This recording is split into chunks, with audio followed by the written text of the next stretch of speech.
Hi, everybody. My name is Tim, or UFO Man. Welcome to another edition of UFO Man Live. My co host this afternoon is Rob Heatherly. Rob, say hi. Hello, everybody.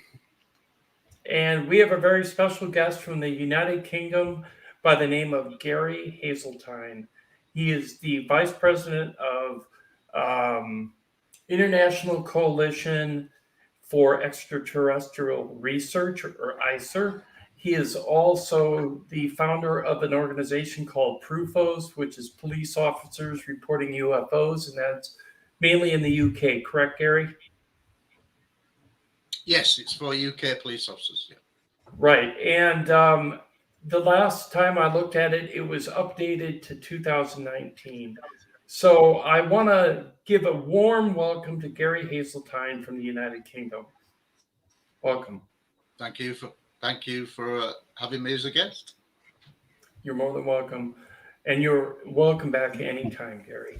Um, Tonight we have several subjects to cover. Gary is known in the UK by a term that I don't exactly know why, but he's known as the UFO cop. And I've heard this from a couple of different people. It's because he's a police officer who took an interest in finding out the truth, the actual evidence, the actual facts concerning police reports and other reports across the country of England. So, Rob, why don't you take it away and ask the first question? Well, where do we start? You're from the research I've done. You're well known for Rendlesham investigations, which they consider the UK Roswell event, where the government and others have tried to cover it up, and people such as you, with an investigative background, have been trying to uncover the truth, despite people trying to prevent it along the way. Yeah, the Rendlesham is now, I think, widely regarded as the second most famous case in history after Roswell. Obviously, there's a huge time gap between 1947 and 1980, so it's still pretty much most of the people who are involved in Rendlesham are still alive, which is good.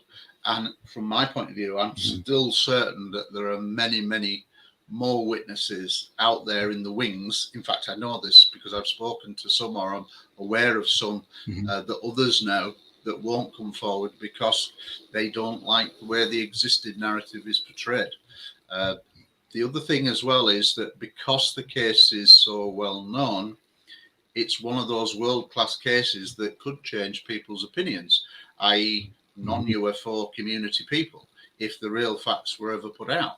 And I think it's because of that seriousness of the impact that it could have if all of the details were revealed, and had they have been done right from the off, as to why it's being kept so secret and why the existing narrative has been put in place to control that, in my opinion. Right. Do you think with the 2023 language that's going to give immunity for U.S. personnel that have information that want to come forward but can't, do you think that may have an impact given that there were U.S. and British? It remains to be seen whether that... I certainly think that it's a possibility that you could have some...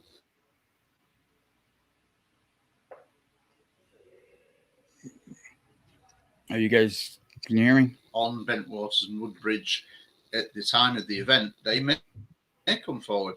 And the what's happening in the States and the legislation that's been proposed, the whistleblower amendment, that is likely to be passed law by the end of December. I think it could have a major impact. Whether Rendlesham witnesses come forward, I don't know, but I'd love to think that they would, because I'm absolutely certain that... Oops, what happened to him? I don't know. I think we lost him. He'd be coming back shortly, I guess. Yeah, it would stand to reason that with U.S. and British personnel at Rendlesham, that those that are on the U.S. side of that could come forward with immunity to be able to testify, which is what I hope. Absolutely. I hope people will come forward, and I certainly think the whistleblower legislation will get a lot of people coming forward, military personnel and pilots, etc. And it's long overdue. And I think that 2023 is going to be an exceptional year, because you only need a handful of key, very important people who've been involved in black projects on the UFO subject. If they come forward because of the whistleblower legislation, then they could be a game changer. And I've always thought that eventually it will be like a dam bursting. It will, the center of the dam will break, and it will be broken down, and we'll go from a world of nothing and nobody believes it until 24 hours later it's on every news channel. I still think that will be the case. I think there will be an avalanche or a tsunami kind of event that could cause things. And surely that's why the whistleblower amendment has been created, to create this freedom for people to come forward. And you hear people like Chris Mellon saying, I'm already aware of some of the people who will testify at open congressional hearings for witnesses. The one that we had in May was really just an intelligence performance, and it wasn't very good. And it was a bit embarrassing, I think, for the intelligence community, especially when Senator Gallagher asked, the two people, do you know about the nuclear missile shutdowns, i.e. Robert Salas, etc.? And they went, no. Well, what planet are they on? Exactly. They either were lying or very misinformed. Well, if they weren't officially briefed on the record of that incident, then they can have deniable plausibility on the record and not but it was lie under oath. It was embarrassing. That way they can say I didn't hear it through official channels, so that gives them an out, and they don't lie under oath on that. So they were probably told their staff, because both of them didn't come into the UFO topic in their field until about 2-3 years ago, each of them. So they've got a lot of catching up to do. And with this hearing, I imagine they were told, don't brief me until it's over. Yeah. No, it was just a bit of a mistake, I think, to put people who were poorly informed, if we accept it in the spirit that they didn't know, on the stand, as it were, because it didn't look good for the intelligence community. But it was a first step. Nevertheless, it was an important first step. But I think the reason why the whistleblower amendments are coming out is because I think there is now Congress and Pentagon support for open witness congressional hearings, and that will be the game changer. Because this time, I don't see how the mainstream TV can stay away, which they are doing at the moment. They're not covering the subject, and they're not up to speed on the developments. Yes, you're getting a few news channels doing the odd little piece here and there. And you're getting some nice publications on the Hill, Politico, and things like that. But it's not news every day. But it will come. I have no doubt that it will come. And if you're aware just of recent things like Ross Coulthard interviewing Gary Nolan. That was a good interview. That was one of the most amazing interviews you can ever hear, because Gary Nolan is on the inside, and if he doesn't know, there's something wrong. And he basically just said, yeah, it's all true. There was a cover-up. Yeah, it is extraterrestrial, and it's going to change, and the media are going to have to catch up soon. And I think that's likely to happen. But I was surprised by his comments, and he even talked about having his own UFO sightings. So it's unprecedented times that we're in. So I think things are hotting up nicely, and we could have a disclosure moment within 18 months.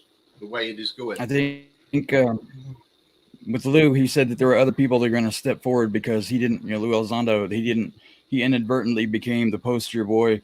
Well, not boy, but the tip of the spear in the public eye of disclosure, and it became too much, with the dissenters that were trying to tear him down in his argument. So they wanted to have other people step forward that were in the research groups. Somebody of Gary Nolan's caliber, as a scientist, and him up for a Nobel Prize, it's hard to refute somebody like that as being not informed. And that's why his testimony is so important to the subject. Because if anybody knows, you don't get put up for a Nobel award if you're not eminent in your field.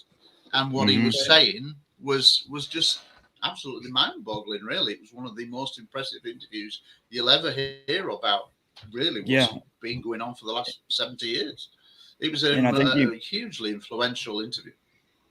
I think what was seminal about it was that with him being such a high-caliber scientist, that it broke down a lot of the stigma that's been preventing a lot of other scientists that wanted to enter this field, that gave him a green light. Absolutely, but we can see that that's been changing anyway, because we've had Avi Loeb come out from Harvard. He was a huge plus for the subject.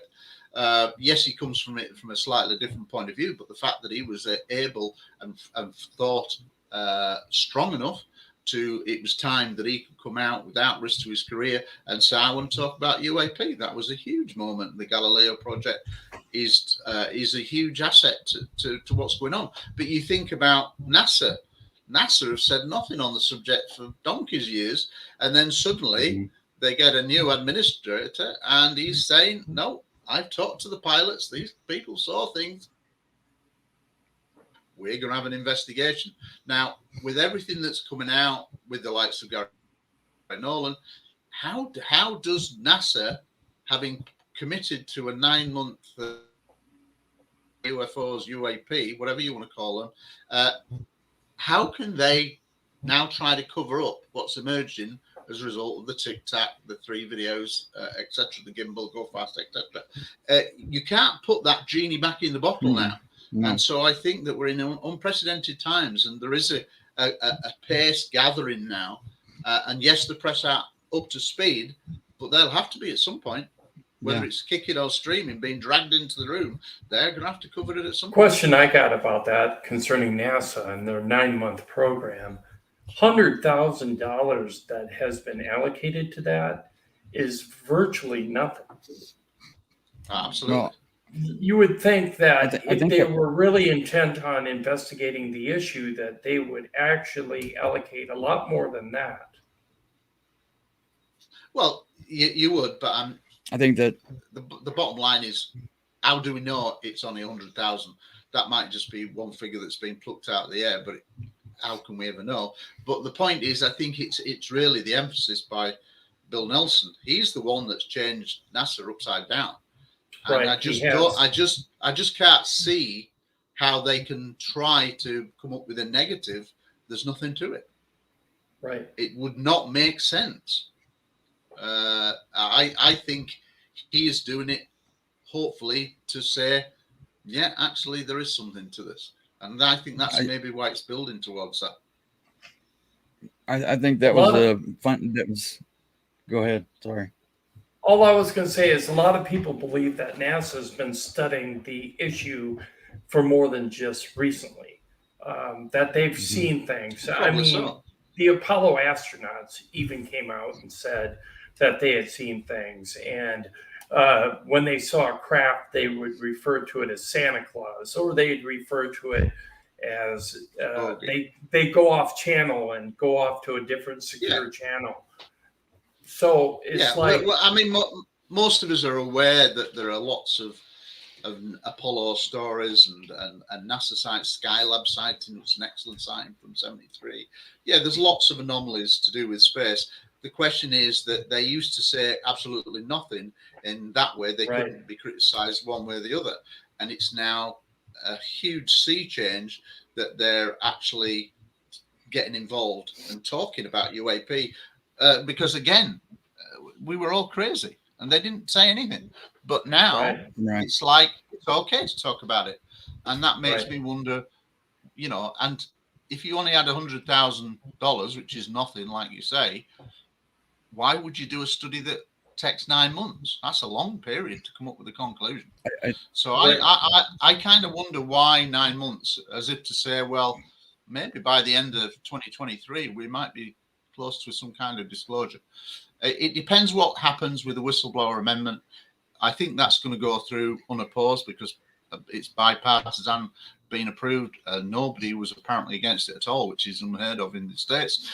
So that looks like it will become law at the end of December, like it did the intelligence community being required to report to Congress last year. That became law at the end of December 2021. So I think this will become law at the end of 2022. I think within 6 months there could be live witness congressional hearings in the States, and that's when we're in uncharted territory, because we don't know how, if it gets on to TV with the likes of Robert Salas giving his evidence that he's waited all these years to do in the US. I mean, I was with him in Brazil recently to brief the Brazilian Senate. And he said, I've been waiting decades to give my testimony since 1967. And, well, I've got a feeling he might just be on the cusp of being able to do that. Well, if this is covered from genuine witnesses who are now protected and encouraged to come forward, there'll be a whole raft of very important people giving evidence. And I just think that when it comes over to the public, if it will be a live coverage, which I'm sure it will, then I think this is when people will go, wow, I did not know. Because we know, because we're in the community, we've got an interesting subject. But the vast majority of Americans and around the world still think there's nothing to it because they've been indoctrinated through the Robertson panel since 1953. But most people aren't even aware that that the stigma arrived out of a CIA plan to debunk the subject. So there's so much more to come out, and probably only 5% of the public really know anything through an interest, and 95% of the public are going to be shocked by the level of detail when it comes out in the right format. And I think that congressional hearings that are live will give people the opportunity to do that. I think we do have. Go ahead, Rob. Well, I was just going to say, I think Nelson, with the $100,000 research and what Congress laid out with like the Wilson documents and the Malmstrom incident, they were laying the foundations like you would approach a jury trial, where they were setting the foundations of what they already knew was true, so they could start boxing in the DOD to have to come forward with the information and be able to get it as a matter of congressional record. And they already know the conclusion of what they're seeking. They're just going to force the DOD to have to come forward with it and admit to it. Absolutely. And I think it's so telling now that because the intelligence community have to now report by law to Congress and the Senate, that they're seeing the classified videos, and the people are going, wow, this is a game changer. This is what we're hearing on the back channels from the senators who've seen these things and the Congress people who've seen these videos. And I still think that there's absolutely no sense in keeping those videos secret. They can be edited in terms of if there's technical data around it, facts and figures and heights and whatever. But the actual image of the object, I think, could be cropped to be shown. And there are apparently some very, very clear videos. Llewellyn Solando's talked about it. Chris Mellon's talked about it. They're out there. And I see no reason now not to show those in some edited form, because I think they'll be a game changer if they are, because clearly the senators and the Congress, men and women, are impressed by what they're seeing. Hence why these proposals go through unopposed. I mean, that just doesn't happen in American politics. The Democrats and the Republicans can't generally agree on anything, but on this issue, they're absolutely united. And that tells me that they're pretty convinced by what they've seen. Well, until 2017, they didn't even know this was a real topic, because they've been lied to as well. And that really pissed them off. So they're not happy with the DOD being lied to, which means when Clinton asked for the Roswell once the New York Times article. Go ahead. What's that? He's froze. Okay. The New York Anyways. Times article was a huge deal because it's front page and very important newspaper. The reality is it's the videos. It's the 3 videos that have made a difference. Yeah, that broke the ice. Yes. It broke it wide open. And I think with Susan Go, unfortunately, at the desk of the Pentagon, with her controlling the flow of information, her background in PSYOPs, I'm sure that they have a coordinated plan to try and not let anything out, because all FOIA requests on the topic of UAPs or anybody associated with it have to go through her desk alone, and she's the gatekeeper of all of it. So they have a coordinated effort that it's going to be all or nothing. So they're going to try and ride that as long as they can of not being forthright with any information. They're just on lockdown until they're forced to release the information, which is going to take an act of Congress, literally. Yeah, I think the intelligence community are kicking and screaming like school children being reluctantly pulled in to see their headmaster or headmistress. They don't want to play ball, but I think the mechanisms are being put in place that their legs are going to get kicked from under them, and they're going to have to play ball. And I think it's by default that this will come out, because now all the legal precedents being put in place that they'll have no choice but to reveal more or look silly, especially if more witnesses come forward because of the whistleblower amendment. It's going to make them look very silly if they still maintain secrecy. Yes, I agree on that. We have a clip here that we'd like to play of your citizens hearing testimony. Okay. So here we go. Right, my name is Gary Heseltine, and I am a recently retired police detective in England, having served almost 24 years with the British Transport Police. For the majority of that time, for 20 years, I was a detective. I was dealing at the sharp end of evidential matters. I've been involved in murder, manslaughter, rape, etc., etc. I come to this subject on an evidential basis, and I think that is very necessary in this field. I am here principally to speak on behalf of police officers worldwide who have witnessed UFOs, but I would also like to say that I'm also one of the principal investigators of the Rendlesham Forest incident that my colleague Peter has alluded to, along with Linda Moulton Howe. I would consider us the 3 principal investigators of this incident. We're all doing very good work on it. For the last 5 years, I have worked with Colonel Charles Holt, the man who wrote the Holt Memorandum, the deputy base commander of what was absolutely a nuclear facility. And let me back that up by saying that for 3 years of my 6 years in the Royal Air Force, between 1983 and 1989, I served on 2 nuclear bases doing exactly the same job as what those US Air Force policemen did. And the base at Bentwaters is identical to the base at RAF Labrook in West Germany where I worked. So let's cut the crap. This is a nuclear issue. Right. In January 2002, moving to my police background, I created the Police Reporting UFO Sightings Database. It's commonly referred to as the PRUFOS Police Database. You have an information pack with that information. It's basically there for UK police officers to record on and off-duty police sightings. Believe me, over the 11 years of my research, nothing will surprise me what anybody says in this field about what they report. It is truly extraordinary. When I began my research 11 years ago into British police officers, there were approximately 6 cases involving 10 officers. 11 years later, I now have over 425 cases involving over 940 British police officers. This is a significant amount, in my opinion.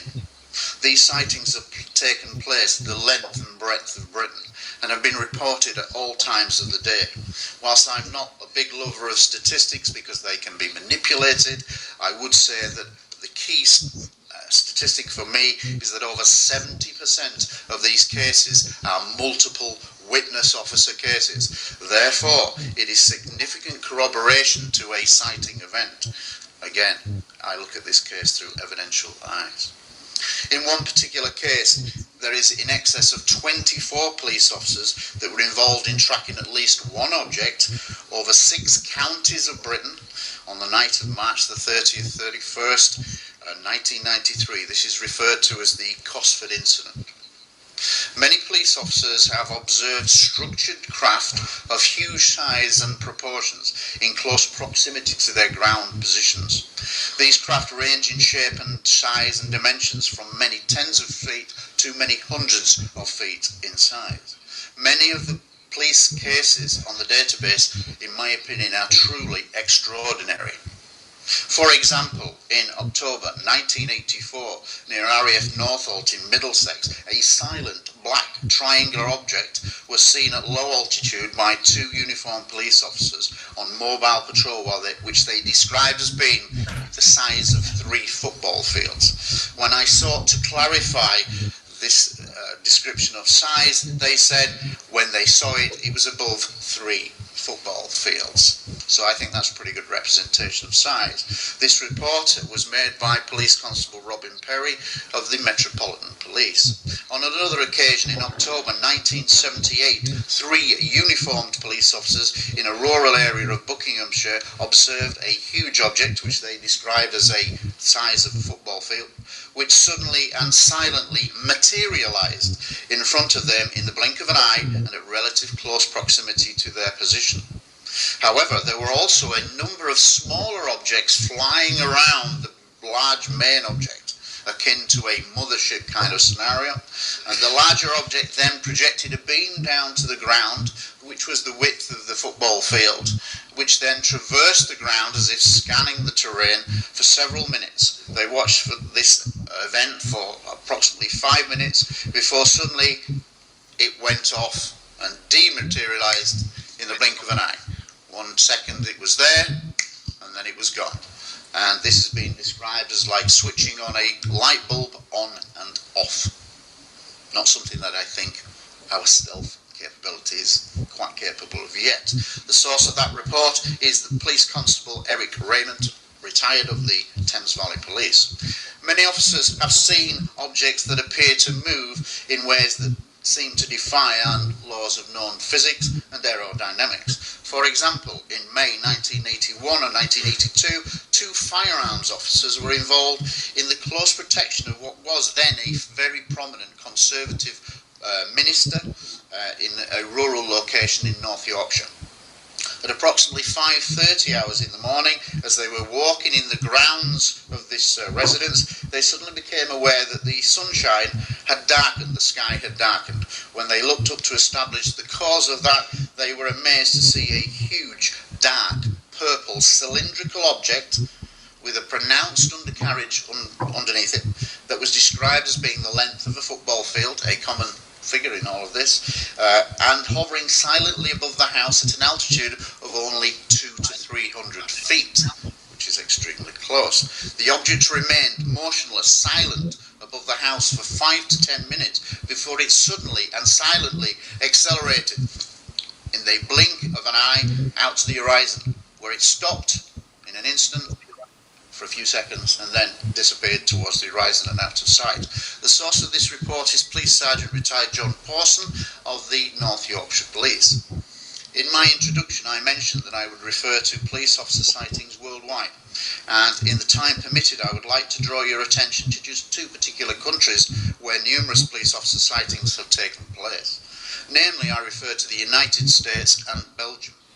Many of the US cases are simply outstanding, and I will highlight just 2 of them. Just after midnight on the 14th of December 1994, 15 police officers of Trumbull County, Ohio, observed multiple circular UFOs from different geographical positions. In one particular sighting, the engine of the police vehicle driven by Sergeant Toby Malaro suddenly cut out. When he got out of the vehicle, he looked up and a UFO was directly above him, shining a beam down. As soon as the object moved away, his engine restarted and he attempted a short pursuit. On the 5th of January 2000 in Illinois, multiple police officers observed a large triangular craft that was witnessed from many geographical positions and was sometimes seen at close proximity to their ground locations. Broadly speaking, all the officers involved in both of these incidents described craft that moved in silence, which were able to make incredibly high-speed manoeuvres unlike that of any known aircraft. Finally, in the skies above Belgium between 1989 and 1991, hundreds of police officers observed large triangular objects all over the country. Many of these sightings involve multiple police officer witnesses and were frequently seen at close proximity to their ground locations. In addition, many of these sightings were confirmed on multiple civilian radar and multiple military radar facilities. In the allotted 10 minutes given to brief you, which I'm trying to keep to, I would like to say on behalf of police officers worldwide that they are seeing actual structured craft, physical in nature, and which move in ways that they have never seen before or since. In closing, I urge this panel to accept their collective testimonies as genuine, and that they offer compelling circumstantial evidence that many of these sightings represent extraordinary, unknown, structured craft moving in the Earth's airspace. In closing, and on a personal note, I believe that the time is now to lift the veil of secrecy that has shrouded this subject for over 60 years, and the subject of UFOs should now be openly accepted in the mainstream media as being real in nature, and which in turn would allow people to come forward from all walks, all lives, all countries, without the fear of ridicule and a risk to their careers. As a police detective of many years' service, I believe that the collective testimonial, documentary and physical evidence obtained in over 60 years of UFO research overwhelmingly confirms that some, and I repeat the word some, UFO sightings do represent an ongoing extraterrestrial engagement with planet Earth. I am deeply honoured to be here before you today, and thanks Steve Bessett so much. But I also thank you, the panel, for being courageous in coming forward at probably some cost to yourselves in your reputation. But you are, and whether the mainstream media are here or not, this is historic, and it will be looked back as an historic event, and you will be congratulated in time for your participation. Thank you. That was very it was very impressive at the time, and it's taken 10 more years for your request to come true, which is finally a good thing, I think, because all of us have been striving for many years to try to get the word out outside the community to people that are not part of our circle, and it's very difficult to get people to look outside their box. So I want to thank you for your testimony. I've seen most of them. That one I had never seen before until yesterday. So it's very impressive. Thank you for your work on your PRUFOS group. I would like to bring out some overlays just to show people what PRUFOS is. I do have a couple pictures from PRUFOS. Here is the header from PRUFOS. Can you talk about it, Gary? Yeah, I mean, it's pretty straightforward. It's at one time, before I was involved in my current research into Rendlesham and the documentary and now ICER, it was what I did, and that's how I became known within the community. It launched in January of 2002, and if you look on there, I concentrate predominantly on on-duty sightings and off-duty sightings. For me, if a police officer is off duty, he's still using his eyes and ears and the training that he's been given, so his sighting is just as relevant. So that's why I include an off-duty section. But the main ones, the main pages are three on-duty pages. And like I say, they're just a short précis of each of the sightings. There is some videos, there's some documents. To be fair, I don't put that much time into it now because I'm involved in other things. I just am too busy with the other things. Obviously, I'm the editor of UFO Truth magazine. I retired from the police early after 24 years in 2013 to launch my own online magazine, UFO Truth magazine. So as an editor and doing that, a bi-monthly magazine of 96 pages every 2 months, I'm that. So life has changed. So I don't have the same time devoted to PRUFOS as I did, but I still get cases. However, what I don't do as much now is update it that much, because one of the reasons for that is that they're in a pile of cases that are growing that need to be put on, but I'm not going to put them on until I finish writing the police book that I started 7 years ago, but then has been put on hold, 60% done, for when I got involved in the Rendlesham Capel Green aspect. So that kind of took over. So the book that was 60% written about my police cases is on hold. So I've decided not to publish them because I'll keep them back for the book. Right. First of all, let's get Capel Green out of the way. I'm writing as well. Okay. Get them all and then put them on the website. So Capel Green, let's discuss Capel Green a little bit. Your project in the works for 5 years. Can you discuss what you can reveal to us on this show?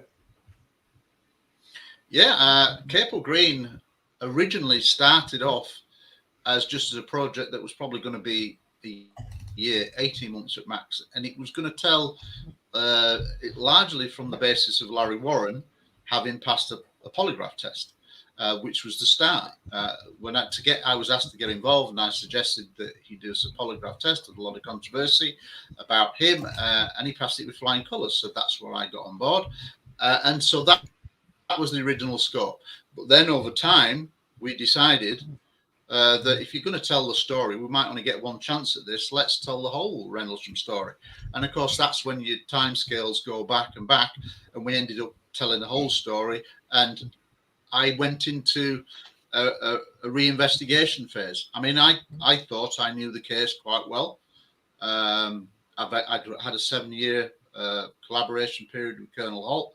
I thought I knew the case quite well. But when the documentary came up, and I was asked to be the lead investigator, I thought, well, I best be accurate on this. I best go back to square one and make sure that what I'm saying is the truth. So I went back and completely plunged myself into reinvestigation, little realizing that 5 years down the line, it'd still not be out there and still awaiting to give up or present the evidence that I've uncovered.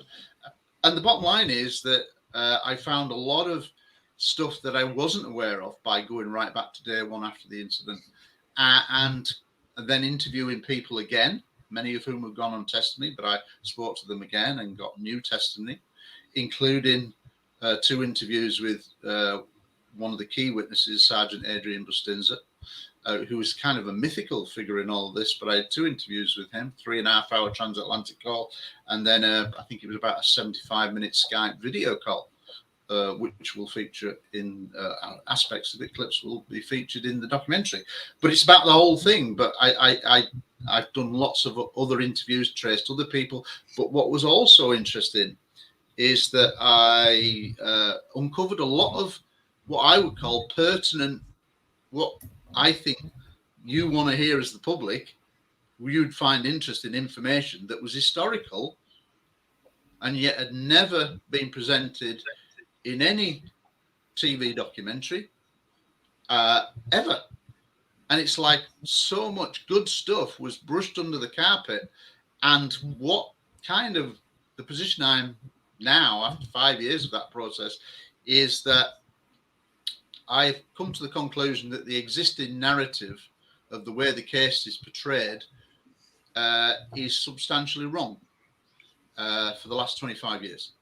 And there are many, many more witnesses who deserve to have their testimony shown and not criticised, not ridiculed.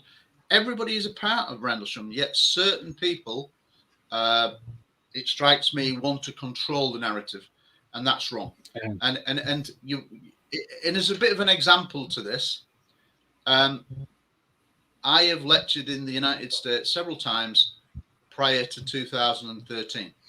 I then give testimony at the citizens' hearings, and a lot of people said, oh, that was really powerful testimony, which is very nice. I've never been invited back to America since.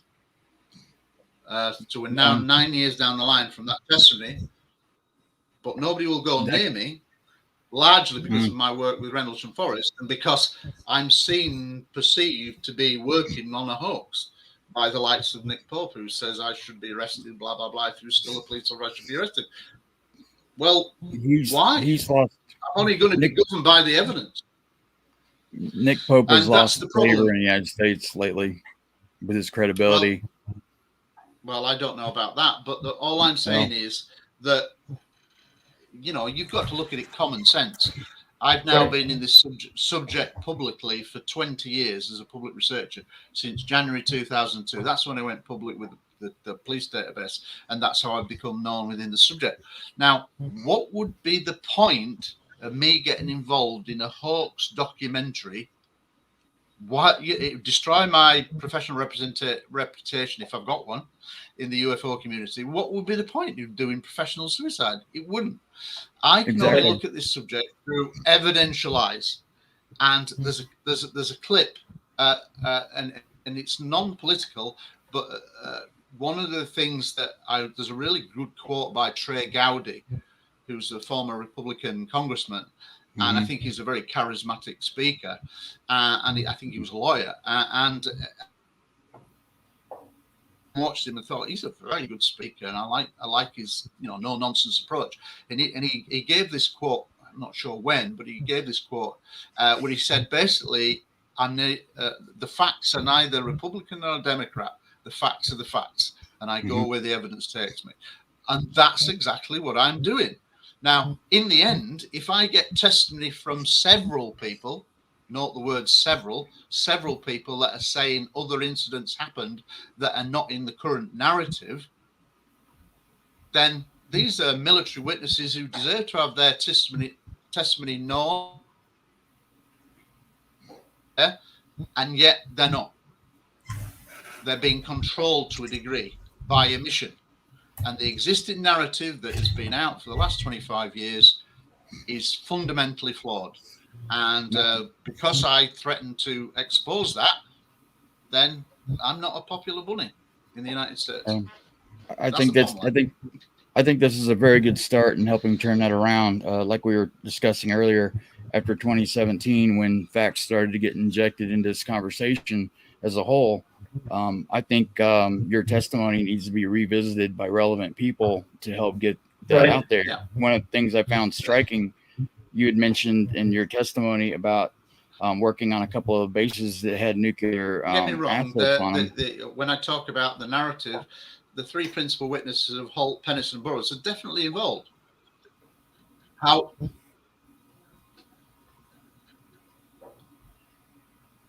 I can't hear him. A lot more. No. There's a lot more that happened that is being suppressed or conveniently swept under the carpet, never to be seen again. That's wrong. Hey, Rob, and very early on when I got involved in Rendell. Go on, carry on.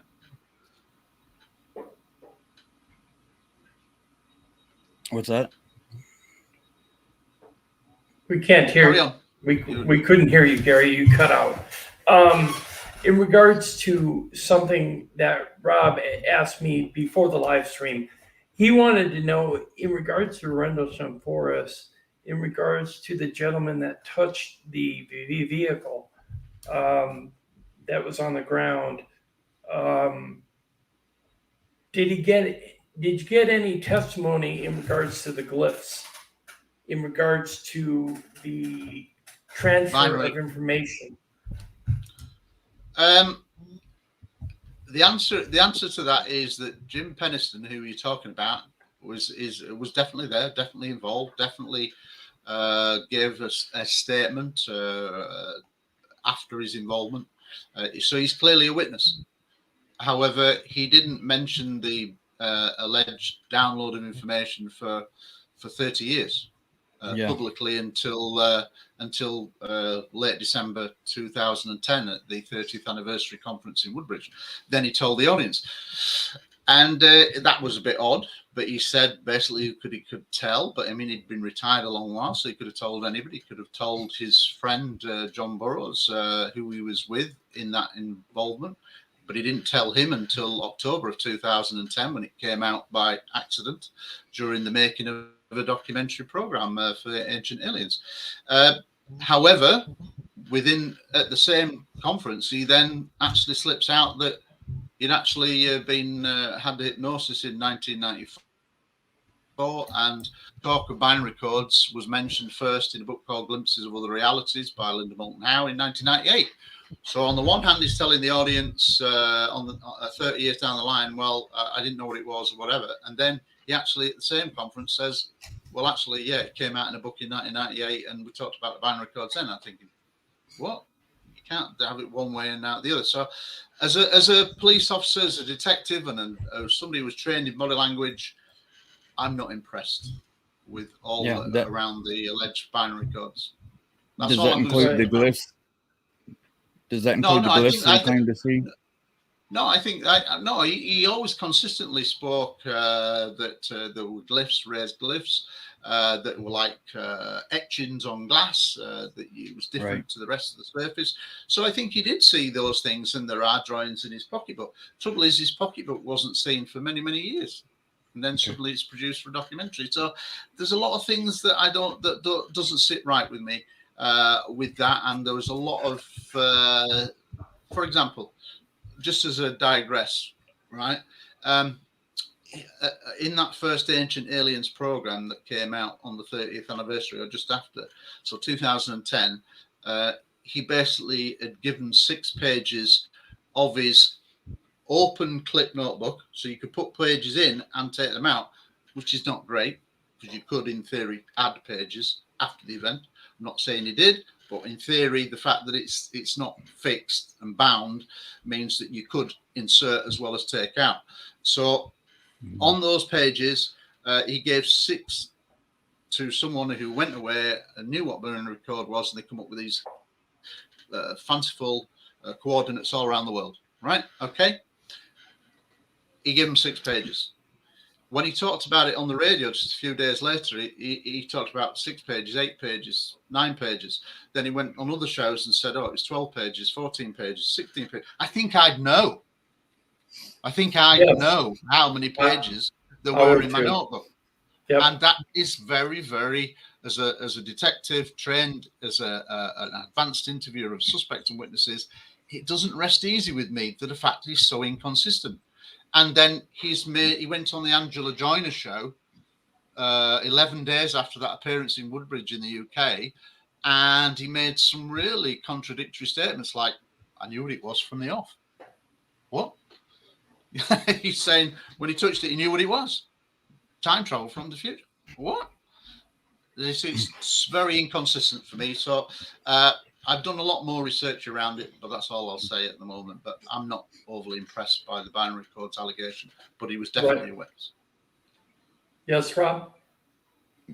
You'd mentioned that how intensely that they're trying to keep the true narrative of what happened at Rendlesham from coming out to see the light of day. And in your testimony, you mentioned the nuclear assets that were there.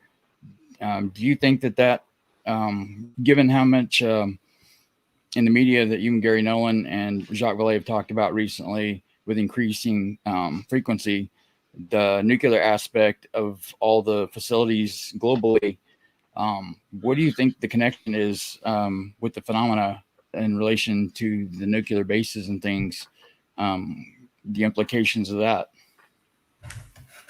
I think that there is a long association that we can kind of check going back to the late 1940s of UFOs being seen near nuclear power plants, facilities, weapon storage areas, nuclear-powered aircraft carriers, that kind of thing. They've got a big interest. Now, ultimately, in the public domain, nobody knows why, but there's clearly an interest there on behalf of whatever this is. Basically, I will say it's almost certainly extraterrestrial from my own personal point of view, although it could be interdimensional, etc., etc. Well, It could be a combination of both, but we're dealing. Well, the key thing is we're dealing with something that's non-human, and non-human exactly. intelligence is interacting with the human race, and this is the key thing that will come out, I think, in the next 2 years, that we're dealing with a non-human intelligence, something from elsewhere, wherever that elsewhere is. It's not human, and I think that's the key thing. And I think that the narrative with regards to Rendlesham is complicated, because if the story of beings being seen was true, and there was some kind of telepathic communication going on between beings and a base commander, well, let's just look at it from a hypothetical point of view. And 1980, would the American government and military want to admit that the base commander of 12,000 personnel had been in communication with 3 kind of entities? And the answer is no. What do we should we do everything we can to cover that up? Should we ridicule anybody who talks about aliens and entities? Yes, because we want to play that down, because that would not go. It could be a game changer if that was confirmed. Now, think about this. When the Holt Memorandum came out, up until that point, the US Air Force, the US government, the British Royal Air Force and the British government had totally said nothing to it. No, we have no records. And then suddenly the memo comes out, and they have to admit, because it's an official Air Force document to the RAF, they have to admit that there were 2 nights of activity. But the real secret of Rendlesham is we'll only admit the 2 you caught us out on, because there's a piece of paper. Anything else we will cover up. We will fight thick and thin to keep this secret. And that's what you've got. And this people who just want to think, oh, Larry Warren wasn't the first one to mention aliens. Farmer, within days, was reporting seeing glowing small objects in the fields. There's many different corroborations long before Larry Warren of aliens being seen. In fact, Brenda Butler, within days, is given information. Now, you'll hear Jim Pennison say, well, he was giving us cover story. And that's what it was. It was just a cover story. But what a convenient way to explain everything. But he can't account for the farmer. He can't account for all the other people that's come forward and saw things. And so there's many, when I looked into it, there's actually many corroborative points that make me believe that incident in the field was absolutely true. And I spoke to him, and he said it was true. So I'll keep that back for the film. But yeah, he's there, and Larry Warren was there. So there we go. So you've got 3 people putting Larry Warren on the base. You've got Greg Battram, who's given early interviews, was on the CNN documentary that said, I saw Larry Warren. He trained with him. Gary Nolan. Go on, carry on. Gary Nolan had spoke about one of the U.S. servicemen that was at Rendlesham that suffered severe Havana type effects from close proximity to the craft. He talks about 2, predominantly John Burroughs, who won his VSA award, largely based on what happened at the citizens' hearings, because they got the support of the 5 congressmen and women and the former Senator Gravel. They supported his claim for veteran VSA, and he won that. But the other person that they're referring to is Jim Pennison. So they're the 2 that got it. But I know other stuff as well. And when we talk about, over the years, we've heard about Kit Green doing a study, or a former CIA guy who did a study of physical effects on witnesses who've been in close proximity. I believe there's another significant witness on that list of, I think, approximately 100 largely military personnel who've been involved in things. And I think, more detail will come out about that. As an investigator, the facts, wouldn't that bear out to you? Maybe on that list. Wouldn't that bear out to you as an investigator that that was pretty much an admission of the authenticity of that event, given that they legitimized the physiological effects that they suffered? Well, yes. If you're within the subject, you'll think, oh, that's good. But the problem is the CIA were responsible for the Robertson panel that created the secrecy and the stigma that lasted for 970 years. So you've got to look at the CIA's involvement with UFOs as being a bit of a, you know, a two-sided coin. On the one hand, that was good, but what is disinformation?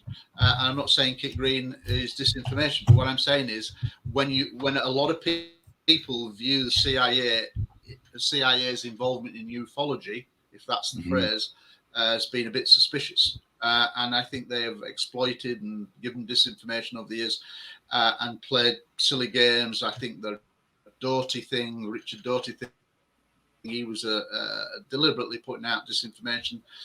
You know, they've played games with the UFO community, and a lot of people would make people suspicious of that. So I think you have to take it with a pinch of salt.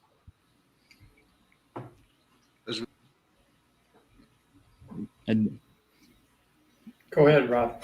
I'm just going to ask, given all the, I'm sure with all the investigations you've done, you talked about in one of your, I think in one of your testimonies or something, where the craft were shown shining a beam down into where the nuclear assets were being held, which is very like Maelstrom. Steve Longero has gone on testimony.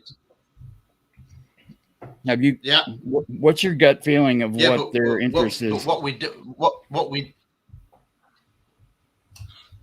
Well, I know more on this because I served in the Royal Air Force Police, and for 3 of my 6 years, I guarded nuclear weapons at 2 bases. One was at Harry F. Honey, a million miles away from Rendlesham, for about 18 months. And then I did 2.5 years in Germany, and for about half of that time, 18 months, I guarded on a base called RAF Larbrook, in what was near the Dutch border, guarding nuclear weapons. And the weapons storage area at RAF Larbrook was almost identical in every respect to the one at Bentwaters. So we're clearly dealing with nuclear weapons. But the difference is that with Bentwaters, we never had a witness who was named, who said, I saw the beams coming down inside the weapons storage area. We'd got stories of things being seen at or near. In fact, Holt had told me personally, and I've got it on video, and that video is out on the magazine channel, where he says, yeah, the guy in the tower approached him and said that the beams were seen by security personnel walking around on the ground, which was unheard of. But then Holt then denied that totally, which was odd, because you can't say it definitively on one and then change your mind. Right. Well, it's one or the other. You're You're either lying or telling the truth. And in my opinion, that was a lie that he told to me personally. So one of the reasons why I ended my association.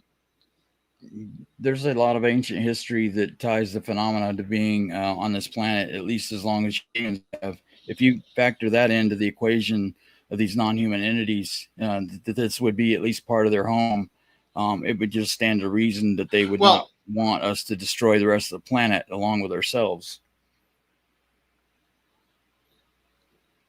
I agree. My pet theory is that there are underwater bases in our deepest ocean trenches, and UFOs are regularly seen coming in and out of water for many decades. Reports like that. Yeah, Jacques Vallée got nuclear Armageddon. We destroy their habitat, and they don't want that.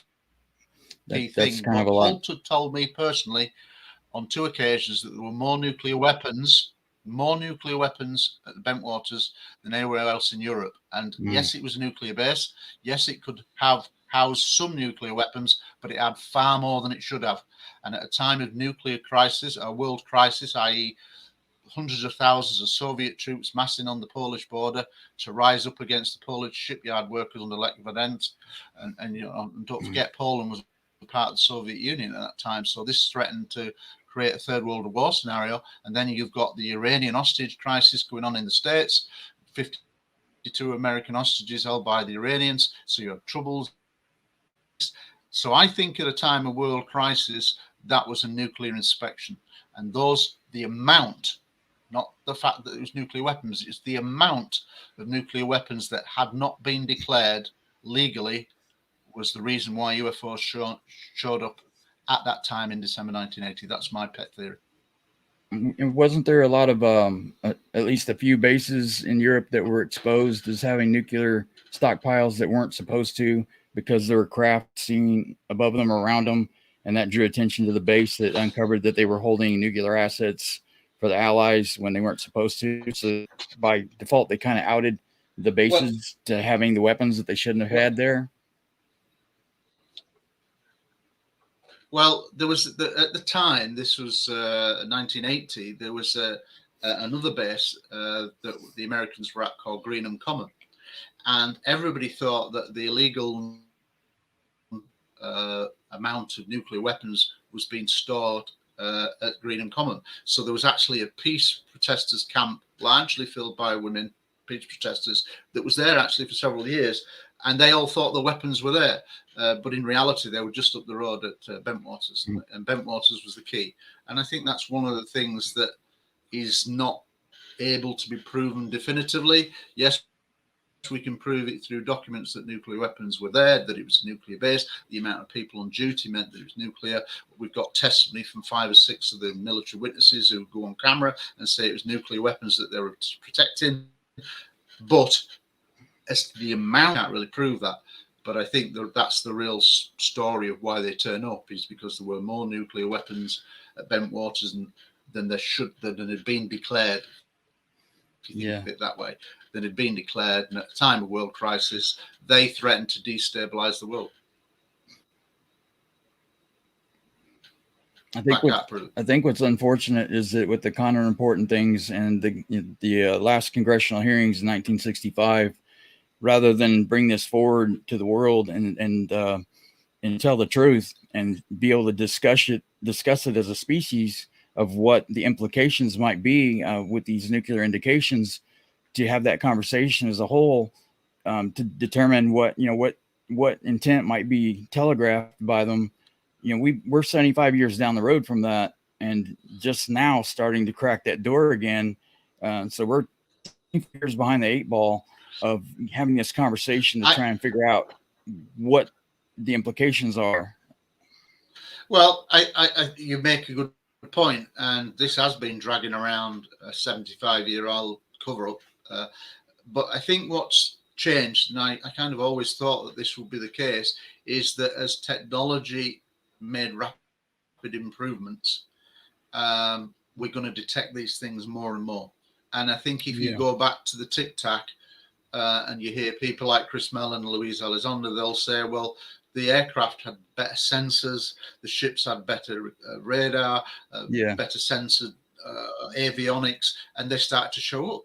And that's why this conversation is happening now, is because literally technology is at a pace where pretty much everybody is walking around with a supercomputer, i.e. their smartphone, which is unheard of, 20 years ago, but incredible technology. Now most smartphones have got really good cameras. So what advance of social media, you think about it now, we are one step away from the dam breaking. And what I mean by that is, you remember the 1997, the Phoenix lights, brilliant sighting, tracked for 200 miles, large boomerang object, thousands saw it. But at the time, the technology that we had to record that was videotape, and the video cameras were very poor at night. The videotape, great, yes, they show something, but not anything definitive. If the Phoenix Lights event were to happen tomorrow, we have live streaming, social media, have HD, super HD cameras. It would go viral within minutes, and the intelligence community, the government, would not be able to control a major event now. So we could have an event being declared tomorrow, the bag within minutes, and millions of people would start, well, thousands of people would start live streaming, because they come out and they couldn't control it. And that's what they're sat on now. They're one step away from a dam breaking. So better they break the dam themselves and come clean than have this come down in a house of cards in one event beyond their control. And I think that's a real possibility that people don't talk about. But you think about if we had a rerun of the Phoenix Lights that lasted for hours, seen by tens of thousands of people, we would have bona fide evidence going live streamed on social media, and it would be on. It would they'd be a game beyond changer. the control of governments and intelligence communities. It would be, and the world would be in a different place, just like that. A lot of people complain for a long time now. Their rationalization, like Neil deGrasse, is that, well, if they were truly there with all the advanced cell phones and cameras we have now, why do we keep getting these grainy, fuzzy images? But, in their defense, there seems to be energy fields around the craft that are distorting, like gravitational lensing. So it's hard to get a clear, crisp picture of an authentic craft. Absolutely. I think it's incredible how they're not seen and captured more. But I think that's because they're able to distort and even almost surpass the cameras. Their technology is so far ahead. That's where I've heard some people tell me that, and it's almost like people forget that they've got cameras. Yeah, that some of them, one that I talked to that was highly credible, said he saw it from 50 miles away. Then all of a sudden it was just right in front of his vehicle.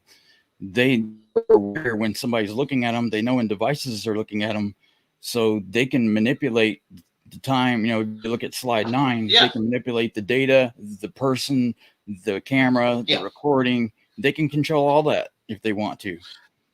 I used to think that the cover up and that we'd got crashed craft and reverse engineered. If we did have crash craft, which I do believe we've got, I believe Roswell was a recovery of a flying saucer of the time. I do believe that we would try to reverse engineer it. Of course we would. We want that technology. Of course we would. However, whilst I used to think that maybe we'd crack parts of that, I'm now of the opinion that I'm not sure, in the sense of, yes, we recovered craft, but I think they're so far in advance we still don't know even how to switch them on.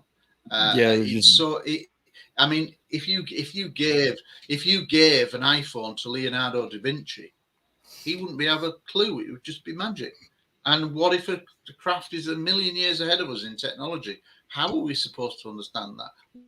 And there's been and I equate it to mankind is very arrogant. We think we were the only sentient beings for decades and decades, and it's only now that that's beginning to change. However, what if we are the ants in the playground? When we walk in the playground and we see a colony of ants, we'll look at them, but we don't talk to them because we think we're far superior and they're not intelligent. Well, what if we're the ants to civilizations that are way, way beyond us in development, millions of years ahead of us? We'd be the ants. They're not going to talk to us because we'd be so primitive.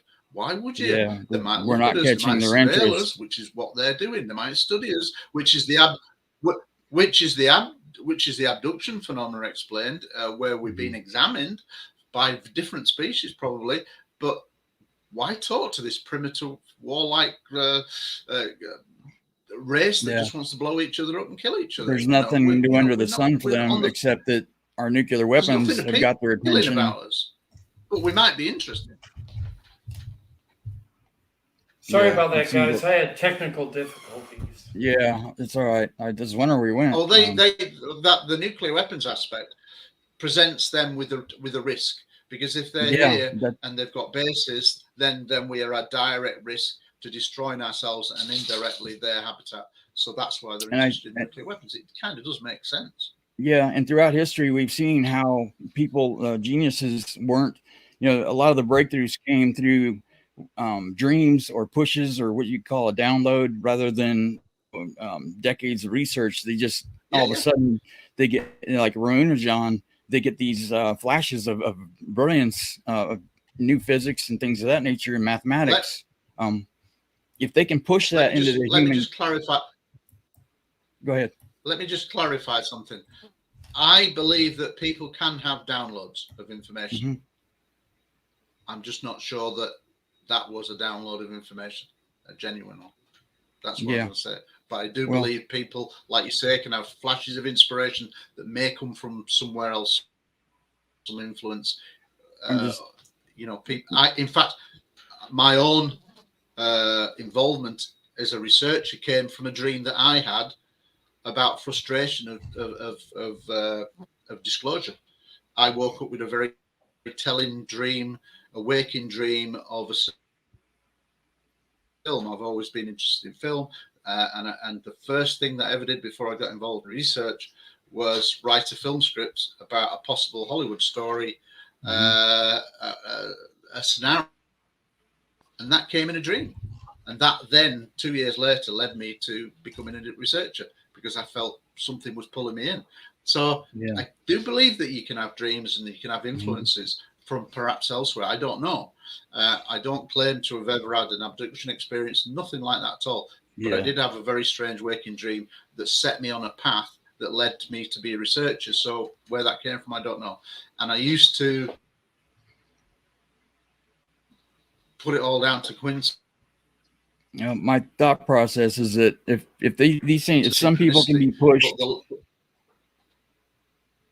I can't hear you.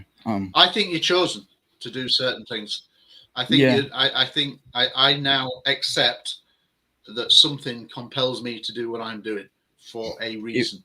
And I'm not religious and I'm not spiritual, but something compels me to do what I've done and keep doing, hopefully for the right reasons. The thought process I'm having with that, to bring that up, is that if we can have downloads or be influenced to learn things for humanity, we can have the inverse as well, that there are things that we can have a cognitive dissonance that prevents us from discovering new things. Because, like, you know, it should have been fundamental on gravity that we understand the nature of it, but we don't. And there seems to be people that run right up to the cusp of it, but they never quite get there. It's almost like there's a cognitive block in human consciousness that prevents certain things from coming into our collective conscience as a species.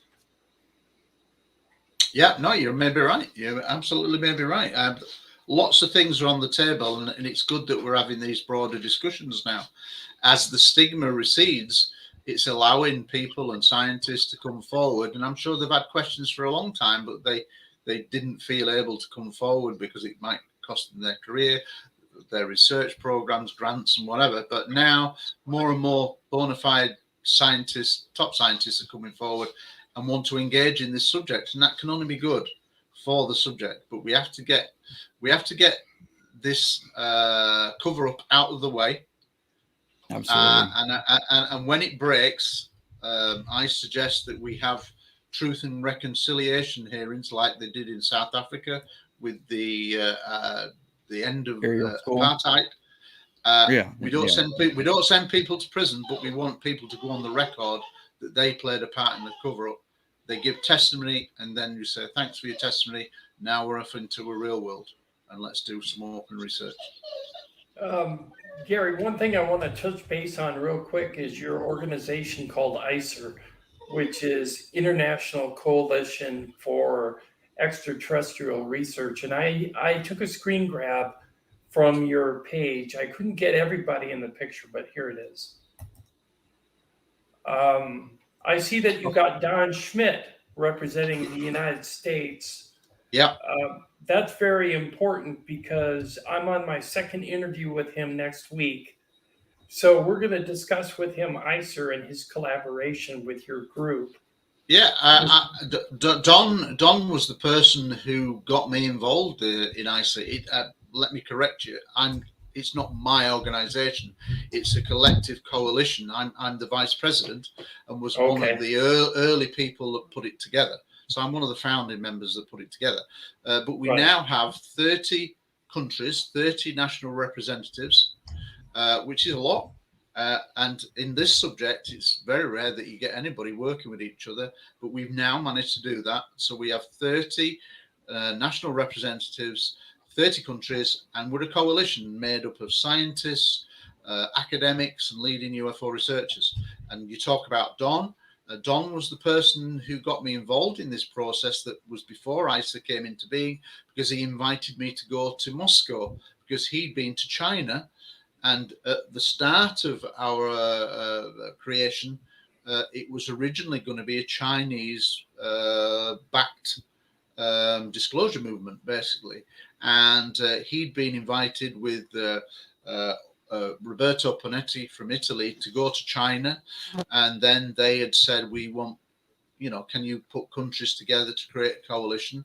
And Don, who I've met several times and we've been very friendly with each other, respect each other, he invited me to come along. So I was one of the first people he invited. And cutting a long story short, in 2018, about 8 of us go to China, meet with the leader of the Chinese group, and we sit around and we come up with some broad principles to create this coalition. Then over the next year, the Chinese dropped out. We were in lockdown in the UK, and everybody was using Zoom and social media and StreamYard and whatever. And I said, well, why don't we all get together? Let's not lose this momentum that was building. And we'd already talked to maybe 15 or 16 other potential national representatives. And we said, let's just see if we can start. So ICER is not a group. It's not a UFO group. It's an international non-government office. It's an organization. It's an NGO registered at Portugal. We have legal rules governed by Portuguese law. We've got to supply books and accounts, etc., once a year. We're in it for the long haul, and our primary aim is to prepare the world for this new paradigm shift that says, well, actually, you thought it was all a lie. Well, actually, it was a cover-up, and you're now going to have to deal with the fact that within a few years, hopefully within a couple of years, we're into a new paradigm. And a lot of people, I think, a proportion of the public will struggle to come to terms with the fact that aliens are real. If it That's turns out one of to my be largest. I think some people will be traumatized. And that's one of the reasons why ICER are preparing vocational courses for the public. We've already run one course that's free at the point of access to anybody who's got the internet on evidential history, a basic evidential history. That's like our starter, because 95% of the world don't have a clue about this. They've been led to believe it's nothing. So it's going to be a huge shock when this becomes real and it's 24/7 on the news. And that's when you know that it's real, when it's 24/7 on the news, like a terrorist attack or a shooting or whatever. That's when it is going to be real. Then you'll know that the disclosures happen. Like the Queen has just died in the UK, it's 24/7. I'm not saying it will be on the same scale as the Queen, because she's obviously been around for 70 years, but there will be 24/7 news coverage when disclosure happens. And we've not got anywhere near that, but it's coming. And I think that people need to be prepared that there is going to be this paradigm shift. And everybody, even the most skeptical scientist, astronomer, will admit that when and if alien contact is acknowledged, that it will be the most profound moment in human history. So, we're on the brink of that. And a lot of people may be unsettled by that, especially if they find out that for 75 years they've been lied to, and 75 years of super intelligent, super technology that could render us destroyed if they wanted to. Now, one of the things that ICER also wants to make clear is we don't consider these things a threat, because they've been around for probably thousands of years, but certainly 75 years, and they've not really shown any intent on destroying us. They could have done so easily if they'd have wanted to. So I think that they're not a threat, and we don't want to see some people within the UFO community or politicians try to say that it's a threat. It is a potential threat, of course it is, because it's an air safety, and I understand how that became into the public domain. And they managed to change the story from UFO to UAP. They talked about air safety as a way to talk about it and destigmatize it. I understand all that, but it's really the same thing. I prefer the term UFO personally, but there you go. There's too many concerns with that you're talking about. First, I've discussed this with like Ted Rowe with NARCAP, the traumatization that people are going to have. There's going to have to be a lot of leaders in place that are going to be able to help people that have different beliefs or no belief structures. Absolutely. Community leaders. and the sort to be able to help counsel these people to cope with the change, the stark change in our reality.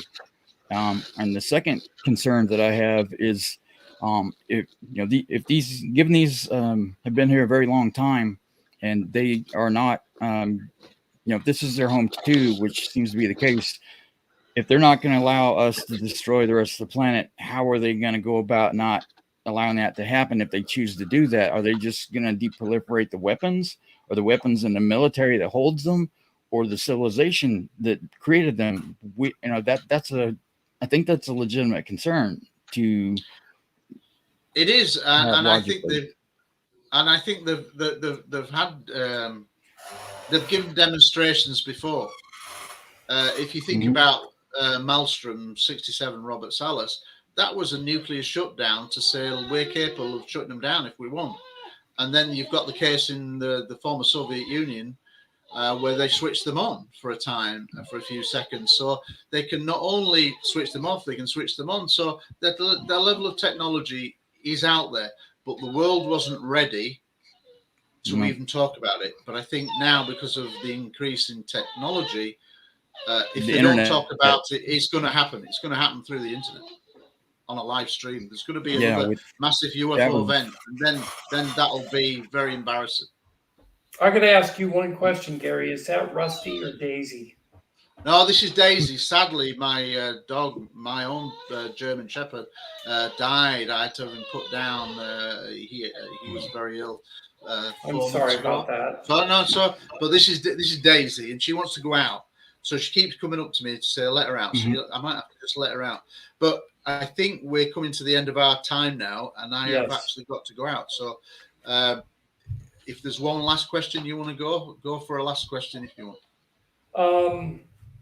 I would like you to tell people when you think that your new film that you've been working on for 5 years or better is going to be released, and where it's going to be released, so they know where to look for it if they want to look for it. Right. The film is in post-production. It expanded beyond all dreams and scope. So we now have over, I think, 70 hours of footage, recorded footage, to edit down into what can't be any more than 2.5 hour documentary, which is still very long. It's now completely in the hands, all the filming's done, it's completely in the hands of the director, who is also a professional editor, Dion Johnson. It's down with him. And because we wanted it out to cinema level, it's got to be done to the very highest levels and done across the board. And so I don't have the technical remit to do that. I am estimating that it will come out in the spring of 2023. I sincerely hope so. But when it's done, it should be very good, and it should change the narrative completely on Rendlesham.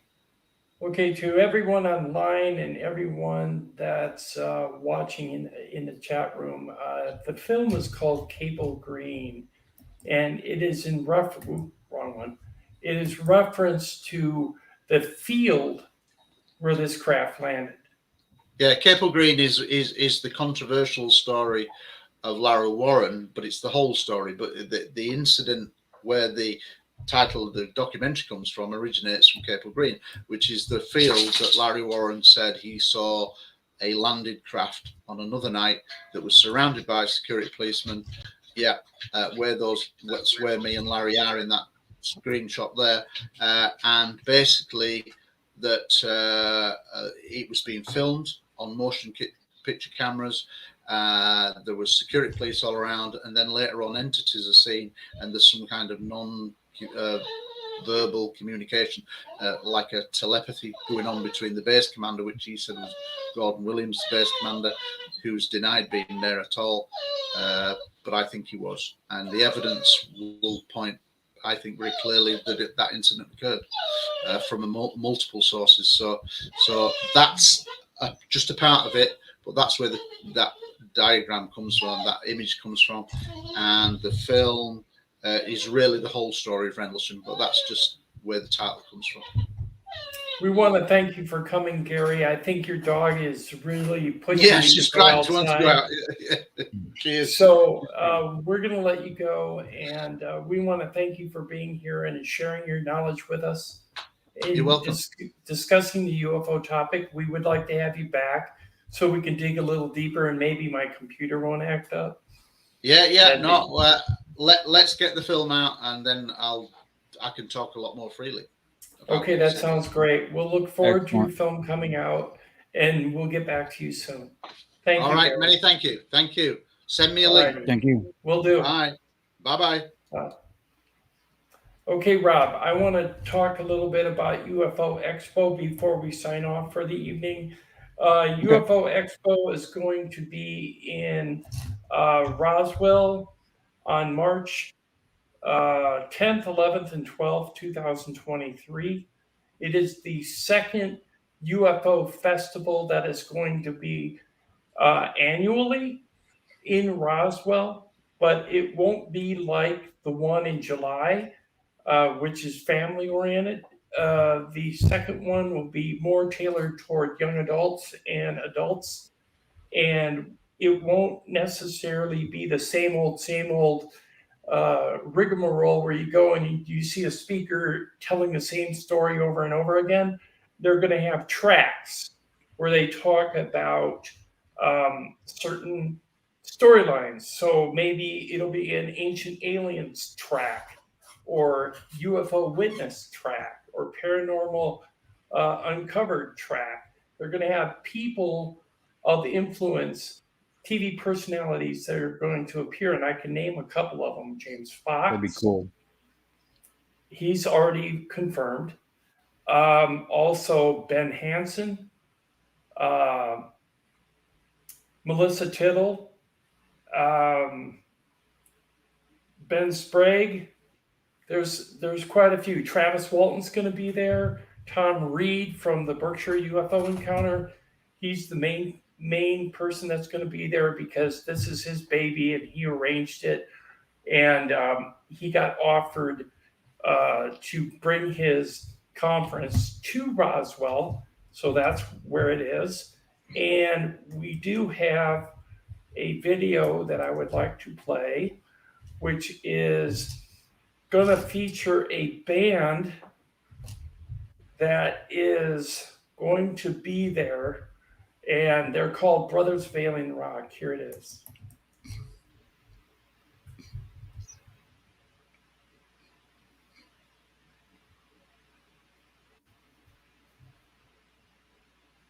That's a little slow.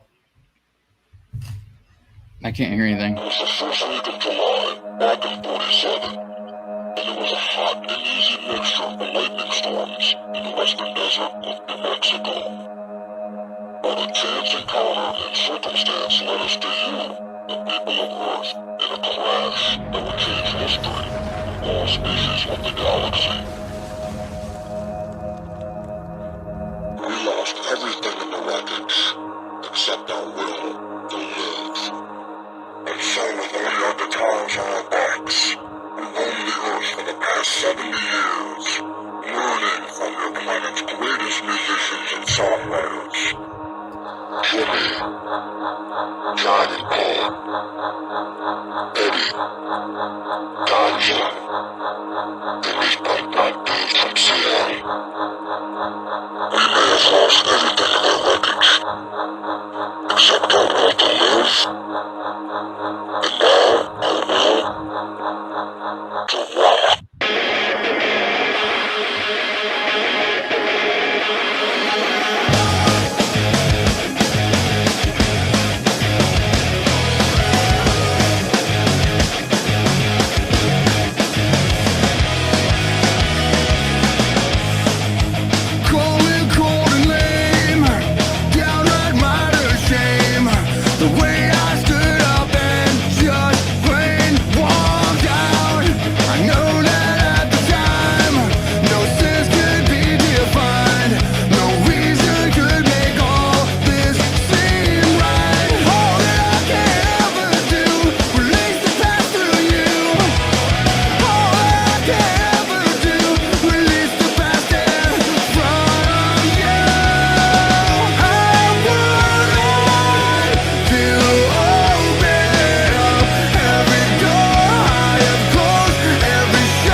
Okay, I just wanted to bring that up because that's an advertisement I made for UFO Expo, and I got permission from Brothers of Alien Rock to air that footage. So, Brothers of Alien Rock, thank you very much. You rock. Definitely.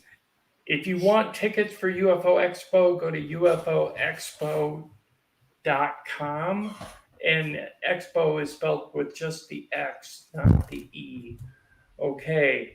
I want to thank everybody for watching online and everybody who participated in the chat. And from Rob and myself, have a very good afternoon. And we'll see you next Saturday with Don Schmidt. Have a good day.